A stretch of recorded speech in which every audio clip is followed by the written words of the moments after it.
Hello student, this is Jyoti Saha from Kidzar School. Today we will discuss Class 8 Science Chapter 10 Reaching the Age of Adolescence. Now we discuss the question answer of Chapter 10. First question is, what is the term used for chemical secretion of endocrine gland responsible for change taking place in the body? क्या term हम use करते हैं जो कि endocrine gland जो है secret होती है? तो उसके लिए हम टर्म यूज़ करते हैं हार्मोन्स. Okay student. और ये क्या करती है, किसके लिए रिस्पॉन्सिबल होती है? ये रिस्पॉन्सिबल होती है change taking place in the body. जो बॉडी में चेंजेस हो रहे हैं उसके लिए रिस्पॉन्सिबल होती है. Okay student. Now second question is adolescence. Adolescence किसे कहते हैं? इसमें इंग्लिश में दिया है, मैं आपको हिंदी में एक्सप्लेन कर रही हूँ. एडोलसेंस जो होता है प्यूबर्टी और एडल्टहुड के बीच का समय होता है.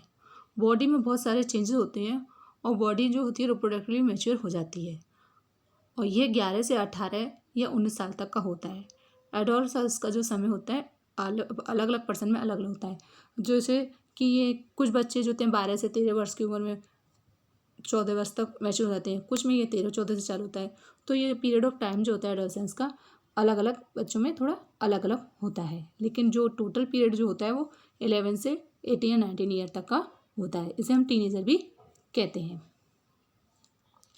क्वेश्चन नंबर 2 है, what is menstruation? Explain. Menstruation किसे कहते हैं उसे हमें एक्सप्लेन करना है. इसमें इंग्लिश में लिखा है, फिर से मैं बता रही हूँ, मैं आपको इसको हिंदी में एक्सप्लेन करके बता रही हूँ.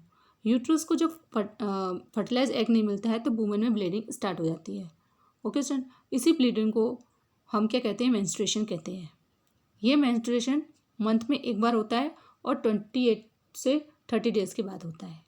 यूट्रस जो फर्टिलाइज एग लेने के लिए अपनी जो यूट्रस वॉल को थिक करती है. जब यूट्रस को फर्टिलाइज एग नहीं मिलता है तो जो एग जो डेवलप हुआ है वो और यूट्रस की थिक वॉल ब्लीडिंग के रूप में वेजिना से बाहर आ जाती है. इसी को हम मेंस्ट्रुएशन कहते हैं.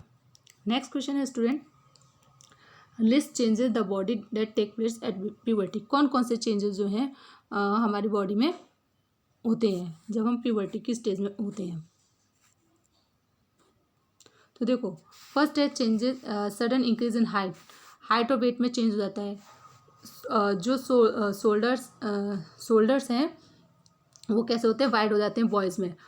ठीक है. और गर्ल्स में क्या होता है? जो वेस्ट का रीजन है वो वाइडर हो जाता है. बॉयज़ में क्या होता है? बॉयज़ में ये जो वोकल कॉर्ड है वो कैसा हो जाता है? प्रोमिनेंट हो जाता है, उभरा हुआ हो जाता है. ठीक है. और उसकी जो वॉइस है वॉइस की वो हॉर्स हो जाती है. और हेयर दिखने लगते हैं अंडर आर्म्स के नीचे. और बॉयज़ में जो मस्टेस आ जाती है और बेयर्ड भी आ जाती है, मतलब दाढ़ी मूछें आ जाती है. और स्किन के नीचे जो होता है वो सीक्रेशन बहुत बढ़ जाता है, ऑयल का सीक्रेशन बढ़ जाता है. दिखा है यहाँ पे बर्ड, ये दिखा है ऑयल, ये है ऑयल का सीक्रेशन बढ़ जाता है. और testis grow and start producing sperm in male और whereas the female the ovary and last start producing mature egg. जो टेस्टिस होती हैं उसमें स्पर्म का बनना शुरू हो जाता है और जो फीमेल होती है उनकी ओवरी में एग का बनना स्टार्ट हो जाता है. तो ये सारे चेंजेस जो है प्यूबर्टी के समय होते हैं. क्वेश्चन नंबर 5 है, prepare a table having 2 column disputing names of endocrine gland and hormones secreted by them. हमें टेबल बनानी है एंडोक्राइन ग्लैंड की और उनसे कौन से हार्मोन सीक्रेट होते हैं वो बताने. देखो, टेस्टिस जो होती है वो टेस्टोस्टेरोन करती है, ये एंडोक्राइन ग्लैंड है. और ओवरी क्या करती है? उस एस्ट्रोजन का सीक्रेशन करती है. Thyroid gland thyroxine, adrenal gland adrenaline का सीक्रेशन करती है. पेंक्रियास इंसुलिन का करता है. पिट्यूटरी ग्लैंड जो होता है ग्रोथ हार्मोन को सीक्रेट करते हैं. ये एंडोक्राइन ग्लैंड है. और दूसरी तरफ जो हार्मोन्स जो सीक्रेट हो रहे हैं उनके बारे में बताया गया है. अब नेक्स्ट क्वेश्चन है, what are sex hormones, why are they named so, state their function. और उनके नाम क्या हैं और उनके फंक्शन भी बताने हैं. पहले सेक्स हार्मोन्स किसे कहते हैं पहले ये समझना है. Sex hormone chemical substance produce by sex organ. For example, testosterone is the male sex hormone produce by testis and estrosterone female sex hormone produce by the ovary. ऐसे हार्मोन्स जो कि सेक्स ऑर्गन के द्वारा produce होते हैं उन्हें हम sex hormone कहते हैं. जैसे टेस्टोस्टेरोन है, टेस्टिस के द्वारा प्रोड्यूस होता है, जबकि जो एस्ट्रोजन है वो किसके द्वारा, ओवरी के द्वारा प्रोड्यूस होता है। This hormone affect the sexual features of an organism, hence they are known as sex hormones. ये जो हमारे सेक्सुअल फीचर पे इफेक्ट डालते हैं, ये जो हार्मोन्स सीक्रेट हो रहे हैं वो हमारे सेक्सुअल फीचर को इफेक्ट डालते हैं, इसलिए हम इनको सेक्स हार्मोन्स कहते हैं। अब इनके फंक्शन क्या है, टेस्टोस्टेरोन का फंक्शन क्या होगा, वो हमें सेकेंडरी सेक्स कैरेक्टर देता है ना।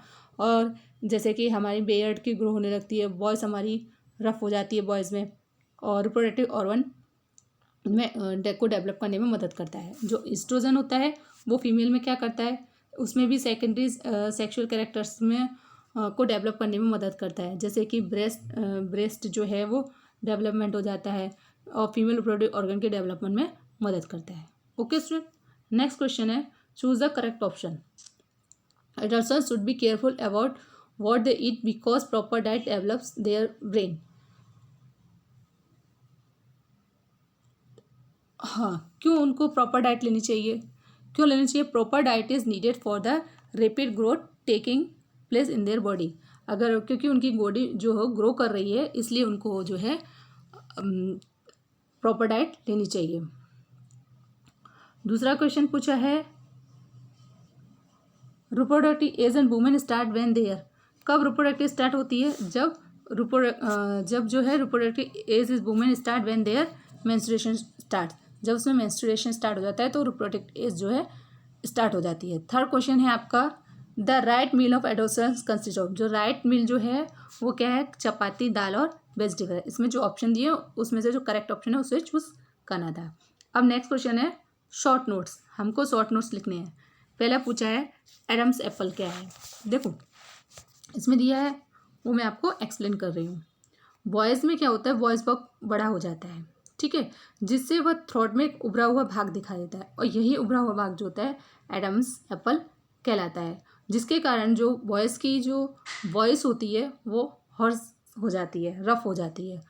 और जो बॉयज़, लेकिन ये जो होता है ना उभार, वो कुछ दिनों के लिए, सप्ताह के लिए होता है, बाद में जो ये उभार है अपने आप समाप्त हो जाता है। ओके स्टूडेंट, नेक्स्ट है सेकेंडरी सेक्सुअल कैरेक्टर्स। कौन कौन से सेकेंडरी सेक्सुअल कैरेक्टर, अभी मैंने जो आपको प्यूबर्टी बताए थे वही सब आपके सेकेंडरी सेक्सुअल कैरेक्टरिस्टिक्स हैं। अब नेक्स्ट क्वेश्चन है हमारा कि sex determination in an unborn baby. कैसे हम सेक्स डिटर्मिनेशन करेंगे? देखो अनबॉर्न जो बेबी होता है उसमें सेक्स का डिटर्मिनेशन हमेशा फादर के द्वारा ही होता है। क्यों? क्योंकि एग में हमेशा जो होता है एक्स क्रोमोसोम होता है, ओके, और जबकि स्पर्म में क्या होता है, एक्स और वाई क्रोमोसोम होते हैं। इसमें क्या कह रहा है, इसमें ये कह रहा है 23 पेयर्स होते हैं क्रोमोसोम्स के, जिसमें 22 जो होते हैं ऑटोसोम्स होते हैं, और एक जो क्रोमोसोम होता है वो सेक्स का डिटर्मिनेशन करता है। तो बॉयज़ में क्या होता है, जो फादर होता है उसकी स्पर्म में एक्स वाई क्रोमोसोम होते हैं, जो मदर होती है एक्स क्रोमोसोम्स वाली होती है। जब ऐसा स्पर्म जिसमें कि जिसमें कि एक्स क्रोमोसोम है और मदर तो एक्स ही देगी, तो दोनों मिलके क्या होगा, डबल एक्स। जब डबल एक्स क्रोमोसोम होते हैं तो किसका बॉर्न होता है, डॉटर का बॉर्न होता है। लेकिन अगर ऐसा स्पर्म आया है जिसमें क्या है, वाई क्रोमोसोम है, ये दिख रहा है आपको स्टूडेंट, ये वाई क्रोमोसोम है। अब डॉटर जो मदर है वो तो एक्स ही क्रोमोसोम लाएगी, तो जब एक्स और वाई दोनों मिलते हैं तो जो बेबी का बॉर्न होता है वो बॉय होता है। इसीलिए जो सेक्स डिटर्मिनेशन होता है वो फादर के द्वारा ही डिसाइडेड होता है। ओके स्टूडेंट, क्वेश्चन नंबर 9 में कहा गया है वर्ड गेम है, use the clue to the out the word. Protruding voice box in voice. Protruding voice box क्या कहलाती है, उसको हम कहते हैं एडमंस एप्पल। देखो यहाँ दिया हुआ है तो हमें डाउन क्रॉस में जाना है 3 नंबर पर, तो यहाँ पे हमको लिखना पड़ेगा एडमंस एप्पल, ठीक है। अब इसी तरह से आपको दिया हुआ है मेल हार्मोन्स, तो मेल हार्मोन्स कौन सा होता है, डाउन में जाना है आपको, ये रहा आपका मेल हार्मोन्स, उसको बोलते हैं हम टेस्टोस्टेरोन, यहाँ पे आपको लिखना पड़ेगा। ओके स्टूडेंट, इसी तरह से आपको ये गेम अपने आप फिल करनी है टेक्स्ट बुक में। अब क्वेश्चन नंबर 10 है the table below the source data on likely heights of the boys and girls as they grow in age. Draw graph showing height and age for both boys and girls on the same graph paper. What conclusion can be draw from these graphs? आपको क्या करना है, boys और girl का एक ही paper पर graph बनाना है और जो सिंबल है वो अलग अलग लेने हैं. तो आप क्या नोटिस करते हो, तो जब ऐसा ग्राफ ड्रॉ करोगे तो आप देखोगे कि 4 to 8 ईयर के बीच में गर्ल्स में ज़्यादा ग्रोथ नहीं हो रही है, लेकिन जब वो 12 to 13 की एज में आ रही है तो बॉयज़ की तुलना में वो ज़्यादा ग्रो हो जा रही है. और एक स्टेज आने पर क्या होता है, उनकी जो एज होती है 18 ईयर की, तब वो अपनी ग्रोथ को पूरा कंप्लीट कर ले रही हैं. ओके स्टूडेंट, तो ये से ये कंक्लूजन निकलता है. अब यहाँ पे जो हमारा चैप्टर 10 का क्वेश्चन आंसर का एक्सप्लेनेशन है वो फिनिश होता है. Okay student, thank you, bye.